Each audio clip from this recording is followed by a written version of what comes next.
तो जी स्पेस है आपके सामने, ऑल न्यू करिश्मा। इसकी मैंने कोई पहले वीडियो नहीं बनाई, ये मुझे ख़रीदे हुए हो गए 7 महीने 8 महीने हो गए इसको ख़रीदे हुए। लेकिन ये मेरी पहली और फर्स्ट वीडियो है जो मैं रिव्यू देने वाला हूँ आपको, इसका ओनरशिप रिव्यू कि आपको लेनी चाहिए या नहीं लेनी चाहिए। तो मैं आपको बताना चाहता हूँ कि मुझे इसको लगभग चलाते हुए 8 से 10 महीने हो गए हैं, 8 महीने तो हो ही गए हैं। और 8 महीने में मैं इसको चला चुका हूँ 4000 किलोमीटर। और इसका रिव्यू मैं आपको आज बताने वाला हूँ कि आपको लेनी चाहिए या नहीं लेनी चाहिए।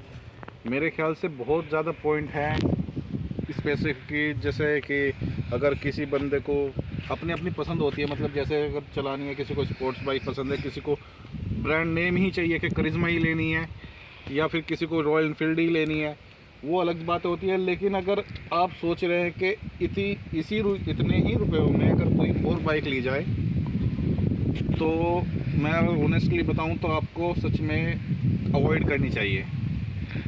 आप इसकी जगह किसी और अच्छे ब्रांड पे चले जा सकते हैं और किसी उस पे जा सकते हैं।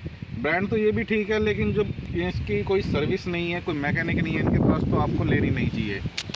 मेन चीज़ होती है सेल्स के बाद में सर्विस, वो अगर आपको ना मिले तो कोई फ़ायदा नहीं है उस चीज़ का लेने से। तो मेरे पास मुझे क्या क्या परेशानी इसमें फेस करनी पड़ी मैं आपको बता दे रहा हूँ पहले ही। इसमें फर्स्ट ऑफ ऑल तो ऐसा कोई नहीं चाहता या कोई सा ऐसा नहीं मिल जाता कि सर्विस सेंटर में आ जाती हो।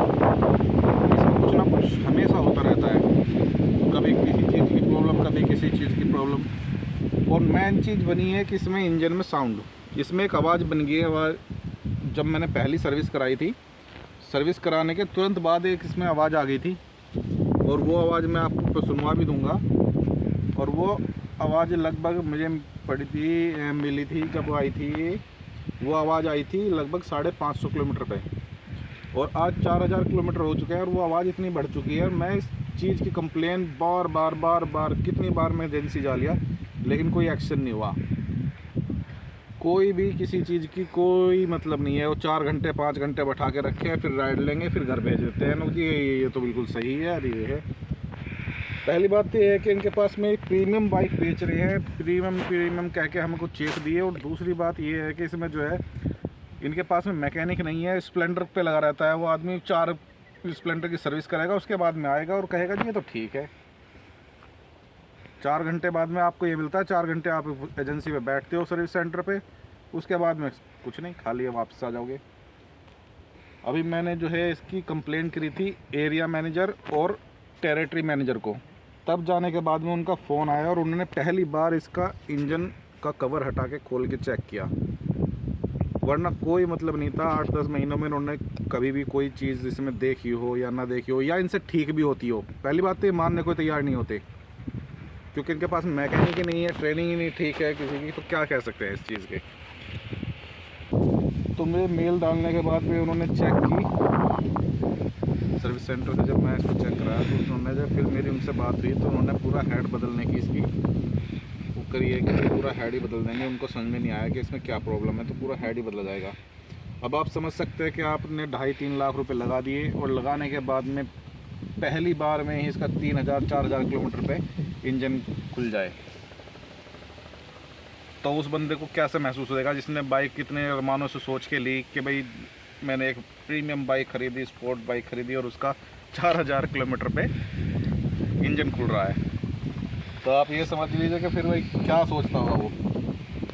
चलाने के टाइम पे इसको इतना मज़ा नहीं आ रहा है जैसा कि मैं पहले चला रहा था तो ठीक था। लेकिन अभी क्या चल रहा है, जैसे एक टेम्पो होता है ना, इस तरीके से चल रही है ये। 4000 आरपीएम तक तो कोई रिस्पांस देती ही नहीं है। 4000 आरपीएम के बाद में जो है इसमें पावर फील होती है कि हाँ भाई ये पावर है इसमें, मतलब चल रही है। वरना इसके जो है 125 सीसी भी आपको परेशान कर देगी इसके साथ में, अगर आप उससे रेस लगा दें। सेकेंडली एक प्रॉब्लम और आई थी मुझे इसमें कि मैंने ये वॉश करा दी थी। वॉश कराने के बाद में ना ये पूरी अगले दिन जो है मैंने जब चालू की, स्टार्ट करने की कोशिश करी, तो मतलब पूरी बैटरी वगैरह इसकी पूरी ड्रेन हो चुकी थी। इसमें अजीब से एरर आ रहे थे, स्टार्ट भी नहीं हो रही थी। फिर एजेंसी वालों को कॉल किया, वहाँ से वो आए, इसको लेके गए। फिर एक दिन वहाँ पे रही, उन्होंने बताया कि इसकी वायरिंग में पानी चला गया है। मेरी समझ में नहीं आया कि भाई वायरिंग में वॉश कराने के बाद में कैसे पानी चला गया। फिर अगर कहीं बारिश वारिश में हम जा रहे हैं, कोई टूर कर रहे हैं या फिर कुछ हो रहा है, तो अगर वहाँ पे ये प्रॉब्लम आ गई तो फिर कैसे करेंगे। ये नाम, बस नाम ही पुराना है, बाकी सब कुछ अलग है। इसमें कुछ नहीं है कि भाई वो करिश्मा है, वो करिश्मा नहीं है ये। अगर आपको लेनी है तो मतलब अगर सर्विस अच्छी होती तो कोई प्रॉब्लम नहीं है, आप लीजिए। लेकिन मेरे इतने दिन चलाने के बाद में ना मुझे मज़ा नहीं आया। जितनी प्रॉब्लम मैं फेस कर रहा हूँ, क्या कर रहा हूँ, जाना मुझे इसी आवाज़ की वजह से बहुत बार पड़ा है। लेकिन वो मैकेनिक कभी समझ ही नहीं पाए इस चीज़ को, समझ नहीं पाया कि उन्हें करनी ही नहीं चाहिए, क्योंकि उनके पास ट्रेनिंग नहीं है इसको खोलने की भी। खोल भी देंगे तो उनसे होगी नहीं, कोई चीज़, कोई समाधान नहीं है। अब मैं आपको आवाज़ सुनवा दे रहा हूँ, जो आवाज़ कर रही है ये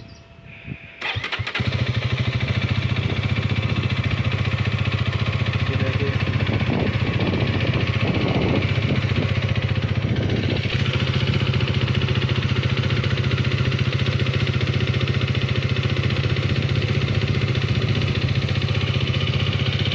आपने सुनी होगी चिक चिक चिक चिक चिक की जो आवाज़ आ रही है ना, वो बहुत ज़्यादा है। लेकिन 4000 RPM पे जाने के बाद में वो और भी ज़्यादा बढ़ जाती है, बहुत ज़्यादा बढ़ जाती है। अभी इस सेगमेंट में इससे अच्छी बाइक मुझे दिखाई भी नहीं दी थी, तभी मैंने ली थी।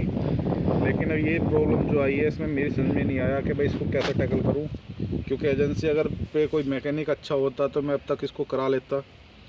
लेकिन वो समझ ही नहीं पा रहे, समझ क्या नहीं पा रहे, उनका बस यही है कि वे खोलना ही नहीं चाह रहे थे, करना ही नहीं चाह रहे थे, टाले जा रहे थे, टाले जा रहे थे। एक बार तो मुझे मैकेनिक ने ये बोल दिया था कि ये पुरानी हो चुकी है। मैं उससे बोल रहा था भाई कि भाई 4000 3000 किलोमीटर में अगर ये पुरानी होगी तो फिर इसका मतलब क्या रहा। तो मैं आपको बताना चाहता हूँ कि भाई जब मैं इसकी नई वीडियो बनाऊँगा हेड बदलने की, 10 मार्च मुझे जो है टाइम दिया गया है इसका हेड बदलने का। मैं इसकी वीडियो जब आप यूट्यूब पे डालूँगा और उसका भी रिव्यू दूंगा इसको चलाने के बाद में, कि वो कैसा परफॉर्मेंस दे रही है, क्या आवाज़ बनी या कुछ भी, सब कुछ आपको जो है व्यू चैनल पे मिल जाएगा। तो आप चैनल को सब्सक्राइब कर लीजिए और नोटिफिकेशन बेल दबा लीजिए ताकि वीडियो आपको मिले सबसे पहले। और